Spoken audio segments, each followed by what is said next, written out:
my friends, I'm Sarah. Welcome back to Thrills and Kills Booktube, where I talk about everything horror, thriller, true crime related. So today we're going to talk about my December reading plans. This is going to be a hectic month for me. I'm sure for all of you watching it's equally as hectic, if not more, if you have children. So every month I try and set a goal or set plans for what I want to read. Some months I'm pretty successful, like September and October were some of my best reading months ever. And then November was not so successful. I had all these extravagant plans and then they kind of went nowhere as I was dealing with some health issues. However, December, I'm trying to kind of shoot somewhere in the middle. I am trying to participate in one readathon using books that already were on my TBR, and we'll just kind of go from there and see how it goes. So let's get into it. Okay, so I have already started reading one book, and this is an advanced reader copy that I got through NetGalley. I was given an ebook version of Spite House by Johnny Compton. I am about 15% of the way in as of now when I'm filming this video, and I'm enjoying it. So this, I believe, is a debut novel, and we are following a man and his two daughters, and they are on the run. And so far, I'm not quite sure why they're on the run. That's to be determined. Obviously, that will be part of the twist, but they are on the run, or he is originally from Texas, but him, his wife, and his two daughters were living in Maryland. The wife is out of the picture now. We don't know if she's alive or not. And they are now back in Texas, and he is trying to pick up sort of any job that he can where he can be given cash, where he can give fake names, and they are moving every so often. Now, he comes across this job opportunity at what is called the Spite House, or the Masson House, which is thought to be very, very haunted, if not the most haunted house in all of the state of Texas. And he sees an ad where they are looking for someone to be sort of like a caretaker, but more so a paranormal investigator, and to go in and just document activity that may or may not be happening in this house, and that they will give 6 figures, and they're going to give a very large cash advance. So it's almost too good to be true. But he calls and he gets an interview, and the point where I'm at now, him and his two daughters have now arrived to the town where this house is, and he is about to go interview. Now, there was a quick little line in the book because the daughter was like, "What is a spite house?" And he explains like, "Oh, it's when people would build a very tall, thin house like out of spite to block someone's view, like if they had a dispute with them." So I started Googling. It's pretty interesting. Now, they're not always tall and thin. Sometimes they're just painted really crazy colors, but it is usually having to do with a land dispute or dispute with the HOA. And so it's common that people will build houses in the way of someone's view or anything to kind of give like a middle finger. And so it's kind of funny because I remembered this house from my childhood. I don't know the reason why they did this, but there was a house in the village. I grew up in a small town. As you're going into downtown in the village, there was a house painted all kinds of crazy colors, and there was a huge smiley face. Like the entire side of this house was painted a smiley face, but I remember being there like orange and purple and like just bright, bright colors. And I just knew that I think maybe they were told at one point something of the house wasn't up to code, or they had to do something with the house, and it was kind of like an FU to the town. So I just remember driving by that like every day on the way to school and seeing this house. So that's a spite house apparently. Anyways, I'm enjoying it a lot so far. It doesn't come out until maybe February 2023. So stay tuned. All right, the other book that I want to get to, because it's at my library waiting for me right now as we speak. When I'm done filming this, I'm probably going to head out to the library. And that is Little Eve by Catriona Ward. I actually don't remember a whole lot of what this is about, except for that it's gothic and it takes place, in the UK, I believe in Scotland somewhere. I have seen some people on Booktube say that they really enjoyed it, but that tends to be people who also enjoy Catriona Ward, I'm not quite sure. Now, I have only read The Last House on Needless Street, and I really didn't like it. And I know that is like a Booktube darling, and people really enjoy it, so I'm willing to give her another chance. Now, I do have Sundial right here. I got that, I think, with a Nightworm subscription. So I want to give Little Eve a chance, but I'm going to get it from the library in case I don't like it. And so again, all I know is that it's kind of like culty. We're following a very odd family, sort of like in an isolated area up in, I believe, Scotland. And like I said, people have really enjoyed it. I've seen some good reviews. That's about all I know. And that's technically all I really want to know. A lot of times I kind of like to not know much before I go into a book, maybe just know like a 1 or 2 line synopsis.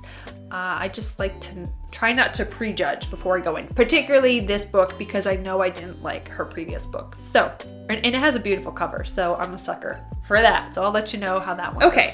Now, next, I am trying to participate in a Christmas Evil Readathon. It's got many co-hosts, so I'll put their information down below in the description bar, but I know Kelsey from Slime and Slashers and Michelle from Michelle's Melancholia. I know them the best. They're 2 of the co-hosts. The others I haven't really interacted with, but this seems like a really fun readathon, and I love that they're taking the Christmas or winter holidays and keeping the spookiness going. So there are multiple prompts. There's 9 book prompts. They also have photo prompts. I'll put some pictures here. So it's kind of like a little bingo board, and there is a Discord where people are sharing what they're reading, their holiday plans, their photos.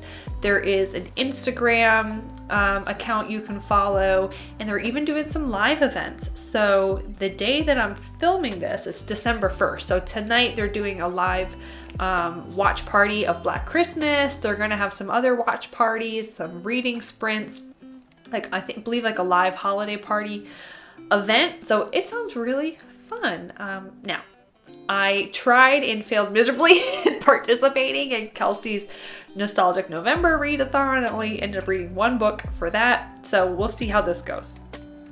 There are 4 prompts that I'm interested in attempting because they're already books that I wanted to read. Let me try and slot those in where I can. So the first one is Black Christmas, which is to read a book with black magic or with occult magic. And so I'm going to read, I bought this a few months ago and it seemed perfect, Sarah Graham's The Book of the Most Precious Substance. And so this has to do with this infamous book, which may or may not actually exist. It could just be like an old wives' tale, but it's a very powerful book of occult sex magic.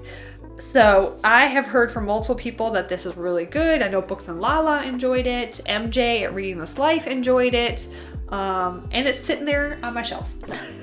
So it's got to get read. Now let me read you a little bit of the synopsis, because what I've told you is really all I know. A mysterious book promises unlimited power and unrivaled sexual pleasure. If book dealer Lily Albrecht can find it, it's the sale of a lifetime and maybe a ticket to a new life. After an unbearable tragedy, former novelist Lily Albrecht has resigned herself to a dull, sexless life as a rare book dealer, until she gets a lead on a book that could turn everything around. The Book of the Most Precious Substance is a 17th century manual on sex magic, rumored to be the most powerful occult book ever written, if it exists at all, and some of the wealthiest people on earth are willing to pay Lily and her partner a fortune to find it, if they can. Will Lily fulfill her own desires and join them, or will the book destroy her, as it has so many others? Okay, so I recently finished Sarah Graham's Come Closer. I really enjoyed it. I like her writing style, so hopefully that's similar to this book. I heard from MJ that there are quite a lot of sex scenes, so hopefully they're written well. Like, I read Verity and it was just, they were written so freaking terrible. So hopefully that they're written a lot better in this book. So that is for the Black Magic reading prompt. The next one is a mood read. So I don't know what it's gonna be. I'm leaving my dance card open there because I am very bad at sticking to to-do lists, to sticking to plans. I know that about myself. It's very hard to follow a TBR, let alone like a shopping grocery list. So we're gonna leave that open and see. There's lots of books that I wanna get to. Pen Pal, I bought that recently. I'd like to get to that. Sarah Pierce's The Sanatorium. I'm looking forward to getting to that at some point. So I don't know, those might be contenders, but we'll see when we get there. Okay, next is Reindeer Ride, and this is a book that's written by a non-American author or a translated book. So I'm going to read Helen Oyeyemi's White is for Witching. Sorry, I got my bright lights going, so it's reflecting off this book. So she is a British author, I believe. Yeah, it says she won a British, novelist award. Anyway, so I was gifted this in a gift exchange with some of my TikTok friends that we put together last year. So I got this last Christmas and still haven't read it. I know it has to do with witches and a haunted house. And again, I had just read good things about it, but I don't know much more. But also, isn't that such a cool cover? I really like that. So let's read a little bit more about it. It's one of those things where you're interested at the time and you buy it and then it sits on your shelf so long and then you kind of forget, oh, why did I buy that? So I'm trusting past Sarah. There's something strange about the Silver family's house in the closed-off town of Dover, England. Grand and cavernous, with hidden passages and buried secrets, it's been home to 4 generations of Silver women. Anna, Jennifer, Lily, and now Miranda, who has lived in the house with her twin brother Elliot ever since their father converted it to a bed and breakfast. The Silver women have always had a strong connection, a pull over one another that reaches across time and space, and when Lily, Miranda's mother, passes away suddenly while on a trip abroad, Miranda begins suffering strange ailments. An eating disorder starves her. She begins hearing voices, and when she brings a friend home, Dover's hostility towards outsiders physically manifests within the 4 walls of the Silver house, and the lives of everyone inside are irrevocably changed. At once an unforgettable mystery and a meditation on race, nationality, and family legacies, White is for Witching is a boldly original, terrifying, and elegant novel by a prodigious talent. I did not remember any of those details. So, okay. That is going to be for our Reindeer Ride prompt. Very excited for that.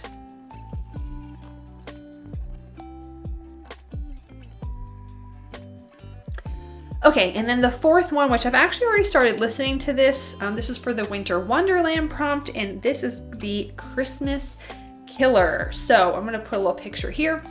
I had seen this when I was browsing through the Kindle Daily Deals that it was on sale. And then in the Discord today, Michelle from Michelle's Melancholia mentioned that she started listening to it. I was like, is it any good? Because I saw that it was on sale, but a lot of the stuff in Kindle is kind of hit or miss. Especially if it's on sale. It's usually on sale for a reason. So she said she liked it, and it's a classic little whodunit story. It's set in the UK, so I started listening because I had some Audible credits, but it also was free, which is interesting because it wasn't part of Kindle Unlimited, it was just free. Or maybe it was 99 cents and I had a credit. Anyways, I got it for free on Kindle and I got it through Audible, so I'm gonna go back and forth. I started listening today while I was working. It is a whodunit, and it follows sort of a really twisted version of the 12 Days of Christmas. So there is a criminal who has left a note for the police basically saying there will be 12 victims on 12 days, and they're trying to figure out who is it. And that's all I'm really gonna tell you, except for it's a small town in northern England. I had to look up where this was because I am an American. I don't know anything about geography in England. So it's a small town in northern England, and there's a huge snowstorm that came in. So that's creating a very wintry wonderland setting for this murder mystery. It's good so far. I think it's part of a 3-book series. Okay, so those are my options for the Christmas Evil Readathon. Hopefully I can stick to it.